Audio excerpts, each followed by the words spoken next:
What's poppin', y'all? Looks like my hate prayers worked because PlaqueBoyMax left FaZe Clan. Now, I'm just completely making that up. Not the part about him leaving FaZe Clan, but my hate prayers. I actually had no feelings whatsoever about him being in FaZe Clan. But he tweeted out, left FaZe Clan, which if you've seen left anything for any time on the internet with a group, you probably think to yourself, this is fake. I had to check my calendar again to, okay, it's not April 1st. It's not April Fool's.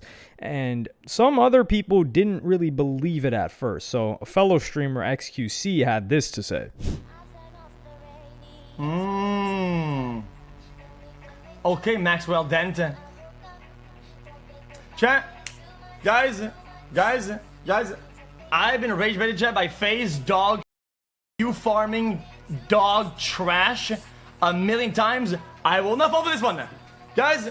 I have learned from my mistakes. I have learned from my environment. I'm not falling for this dog. Never again. Oh, this keeps on screen. Okay, sorry.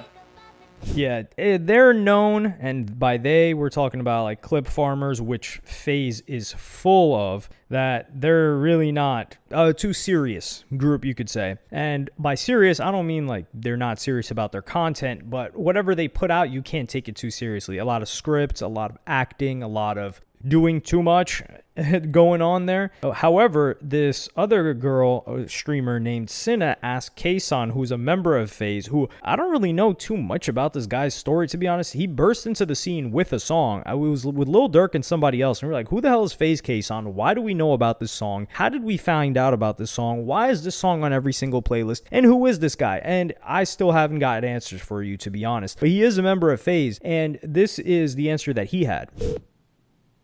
Wait, I gotta talk to you later. Something serious actually just happened. Serious? Yeah. I'll text you.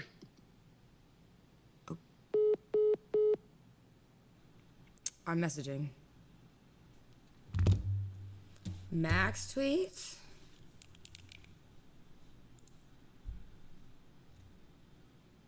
Wait, is that real?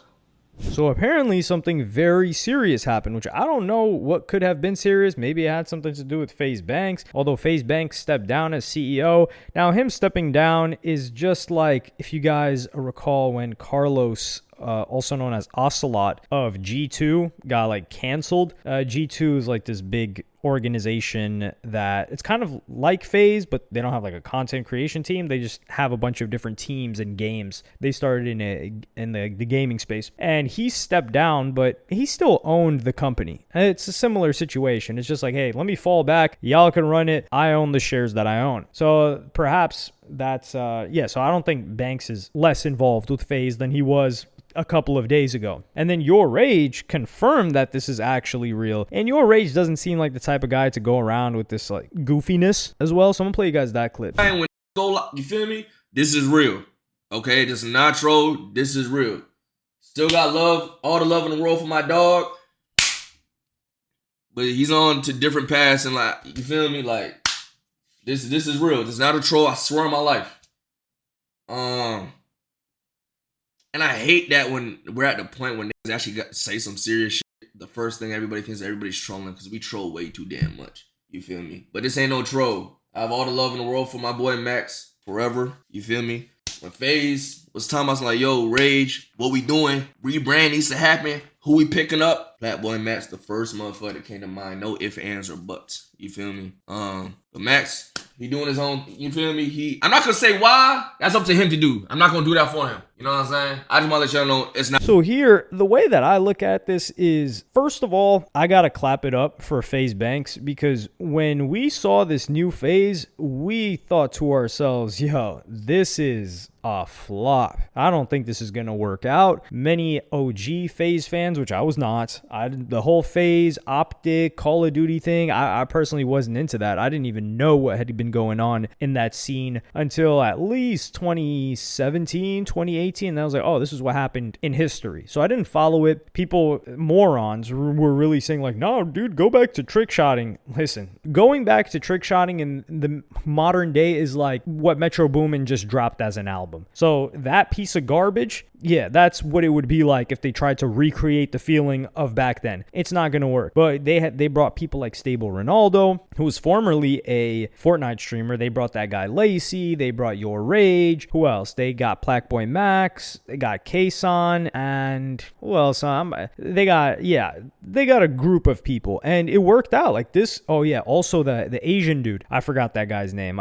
Jason the Ween. So all of these guys blew up in the past year. They've done content together. But it seemed like, to me at least, that they're all blowing up individually. I would say like Lacey and Stable Ronaldo, they seem to have not the most chemistry, but they seem to be the coolest with each other. Your Rage always felt like the Duke Dennis of that group, where he was like, yeah, you know, I'm FaZe, but I'm not living with you dudes. We're not doing this whole pranking thing. You guys aren't going to annoy the hell out of me. And we did see PlaqueBoyMax take part in those things sometimes. For instance, I think like there was this whole thing where they were breaking each other's setups or whatever. But recently, or as of the last 6+ months, PlaqueBoyMax, I just think he's outgrown, and I don't think he ever needed to be a part of any group whatsoever. Nobody thinks FaZe PlaqueBoyMax. Like, people will think FaZe Lacey or FaZe Kason, or I wouldn't even say do they think FaZe Stable Ronaldo? I think people just think Stable Ronaldo, but I just know about him from the Fortnite days. Your Rage, they just think of Your Rage. I will say Jason the Ween, like, yeah, he is not the face of FaZe, but I associate him with FaZe because that's just how I found out about Jason. But PlaqueBoyMax, like, he relies more on himself and maybe collaborations with artists. And keep in mind, he's also trying to be an artist, a rapper himself. So he's trying to do music. He can't be, he's just, it doesn't make sense for him to be in FaZe, really. Like, what benefit does it have for PlaqueBoyMax right now? I would even go as far to say as, what benefit did it have for him back then?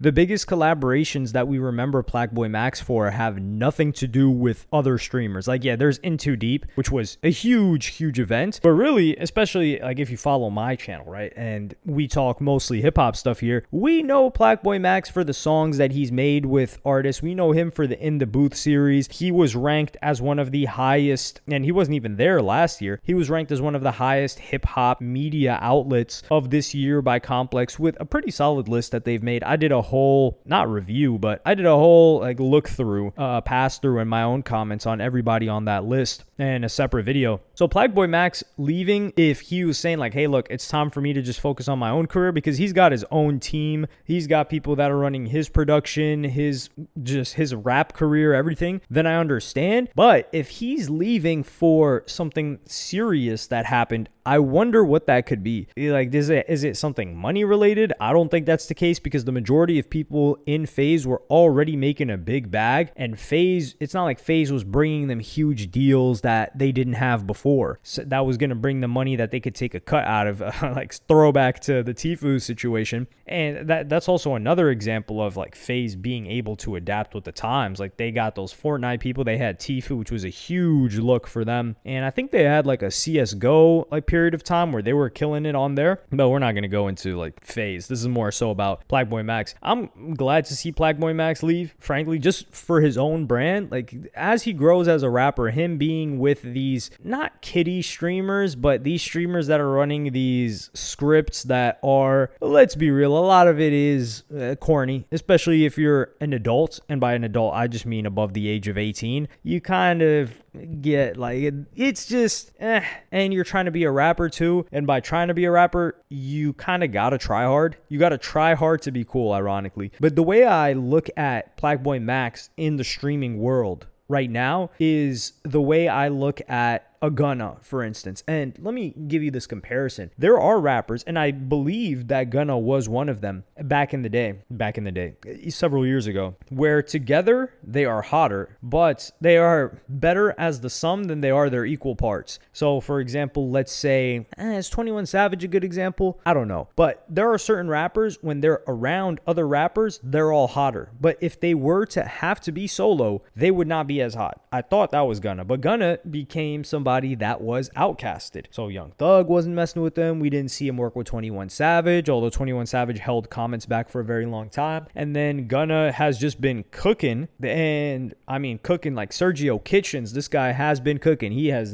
Fat Gunna has been gone. He's been healthier, making better music, and he's been doing it solo. That's the way I look at PlaqueBoyMax, where he doesn't need to collaborate with these other streamers. Some of these streamers, they benefit a lot from collaborating with each other. They're kind of like in this little universe together where they cycle the same amount of viewers, and sometimes viewers will have multiple of these people's streams open. So they cycle in this like community of viewership, where I think PlaqueBoyMax built his own viewership that's independent of that, and people are going to watch him and follow what he's got going on independent of anything else. That's where I just have the Gunna comparison. I don't know if there's another rapper that I can mention that just really does everything on their own and doesn't really work with other, or doesn't need to be around other rappers, just in the same way that PlaqueBoyMax doesn't need to be around other streamers. I'm not saying PlaqueBoyMax doesn't need to be around other rappers. I do think he needs people around him. A lot of his content has to do with his interactions with, or a lot of the content that blew up has to do with his interactions with other people, as opposed to just him sitting down solo. But not much of it is with other streamers, other than the big events, of course. But let me know what y'all think in the comments. Like, subscribe, and hit the notification bell if you enjoyed, and I'm gonna see y'all in the next one.